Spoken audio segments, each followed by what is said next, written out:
Hello everyone, this is Lulu with As You Wish Pottery, and in this video we'll be painting this beautiful Technicolor Desert Sunset Platter. As always, all of our supplies will be listed on our lesson plan, so feel free to grab that before we get started.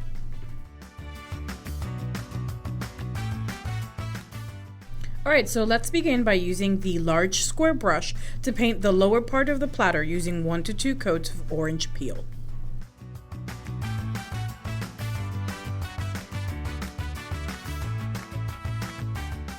Now we're going to rinse off the brush, and with it we're going to paint the middle of the platter with 1 to 2 coats of orange crush. We're going to make sure to overlap the peel just a little bit.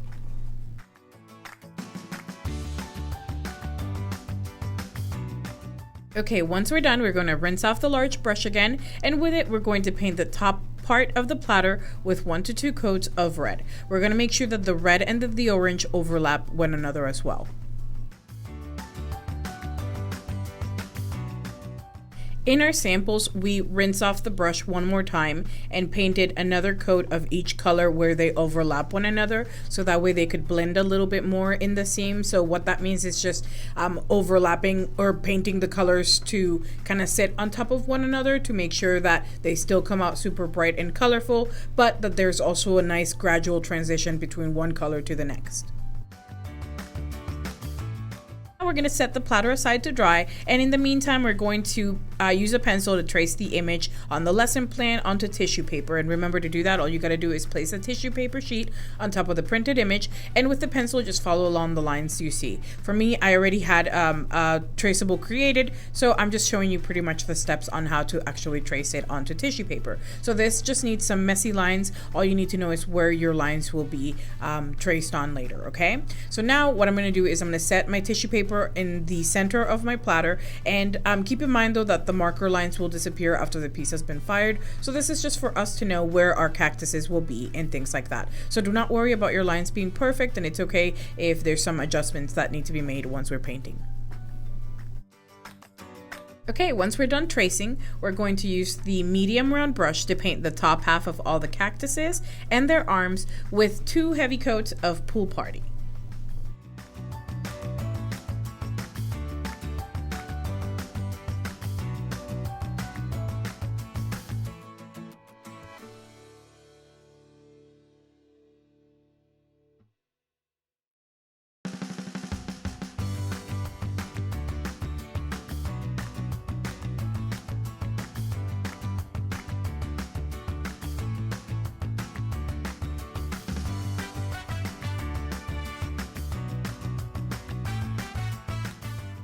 Now we're going to use the long or the short detail brush to paint the bottom half outline of all the cactuses and connect their arms to their trunks with Tahiti teal. And I'm just using a good 1 to 2 coats of Tahiti teal with the detail brush, because the detail brush doesn't require that many strokes to be made to give us really good coats. So this is just pretty much kind of creating my shapes and securing them, so then that way I can use a larger brush later to fill in the rest.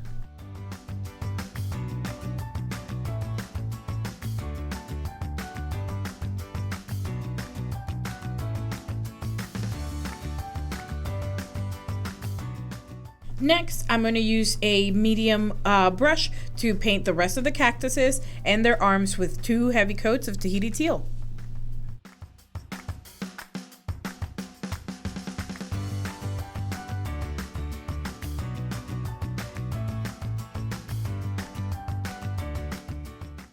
On the sample, I added 1 more coat of Pool Party to the top half of the cactuses and their arms if they needed, just to blend the Tahiti teal with the Pool Party while the paint is still wet.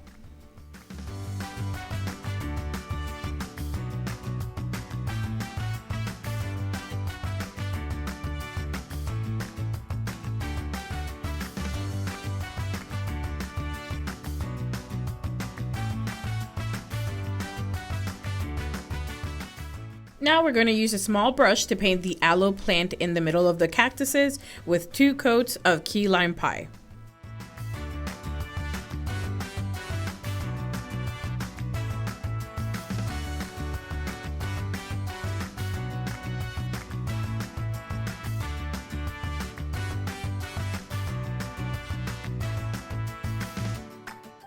With a small brush, add sunshine streaks to the right side of all the cactuses and their arms with 2 coats of water yolk.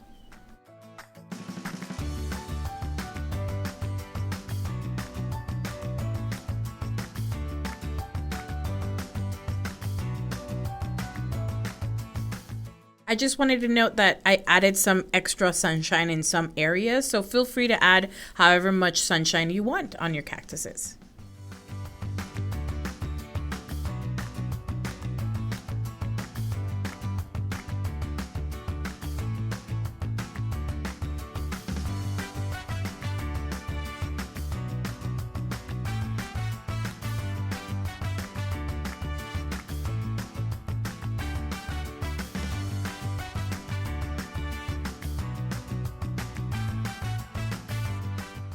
Next, I'm going to add zigzaggy lines to the aloe plant with the short detail brush and 1 to 2 coats of Kermit. So just note that if it's easier, I would use the pencil to sketch a line separating the aloe leaves to create more organic zigzaggy lines as we're painting them. So right now you see me painting, and then I realized at one point that I think it would be best if I had some lines telling me which leaves are which, you know. This is totally up to you. It's about preference. I just thought it was easier to paint them knowing where they ended and things like that.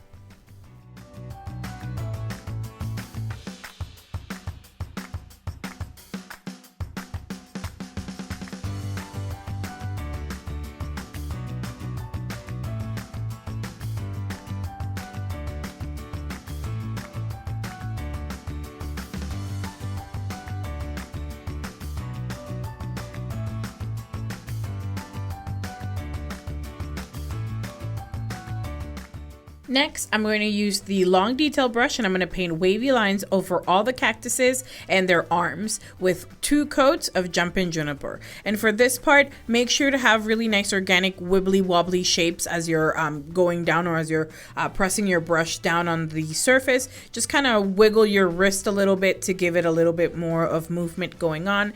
Then once you have a nice little wonky line going on, or shape is what I was trying to say, but line is what I mean, go ahead and give it another coat to just make sure that that color is really bright. Just to ensure that your lines have a nice even thickness to them, I would highly suggest that you don't press your brush too hard on the surface.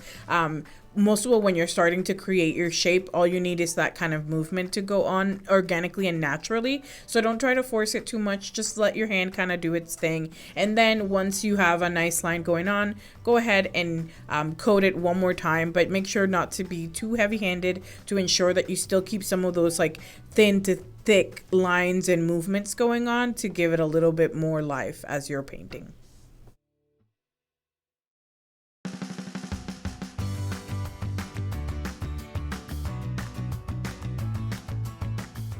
Once you're done with your first cactus, go ahead and start on your second and continue on until you're done. I'm going to let this play out and I'll see you guys for the next step.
Next, we're going to rinse off the detail brush, and with it, we're going to add some wavy lines on the right side of the cactuses and their arms with 2 coats of polar bear. This is just an extra added highlight to make them even more glistening and more shiny in the sunlight, right? So feel free to just follow the lines that you created earlier, so you can continue on that little zigzaggy line you had going on, or those wibbly wobbly lines. Feel free to just have fun with this. It's not supposed to take too much time and space in the piece, so don't worry about it being perfect at all.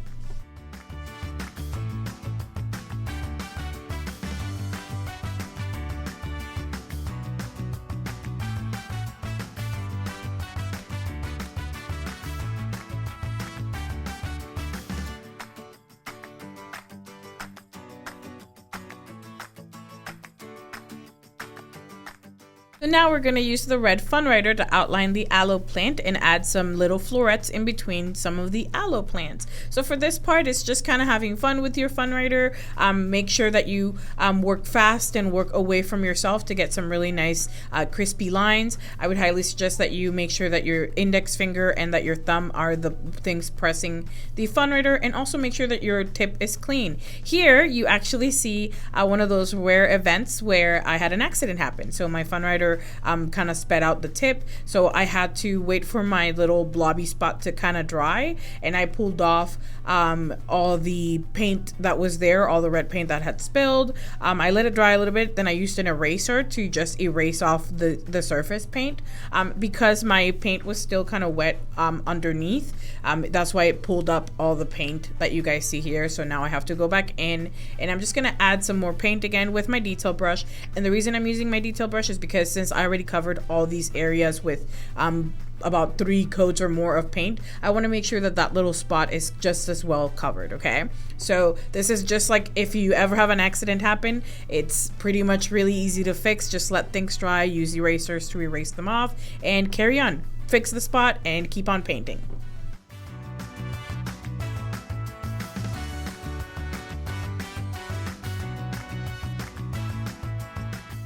Okay, so in this section you see I am going to use the fun writer on a wet area. I typically don't suggest to do this. I highly suggest that you let your piece dry before you use the fun writer, just because it changes the shapes of things. But for this portion of the video, I figured we've already seen me outline, and I also kind of cheated a little bit. I add a little bit of dots whenever my fun writer breaks, so nothing to be worried about. It all looks great.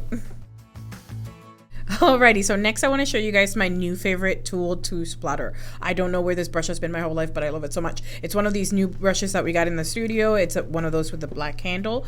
So this is the small fan brush, and I dipped it in a little bit of water and then just dipped it straight into the black lab paint, and then I just gently tap it, and it creates the best splatter ever. So just know that you can also create splatter using the toothbrush or a round brush, whatever you prefer, but I love this brush.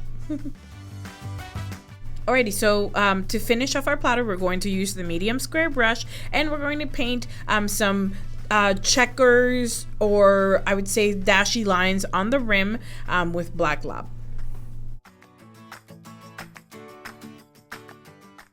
Alrighty, so here's a close-up of our platter before it's glazed and fired, and I'm also going to show you guys the version of it fired. Thank you so much for painting with me today. I hope you had fun, and I'll see you guys again on the next video. Bye-bye.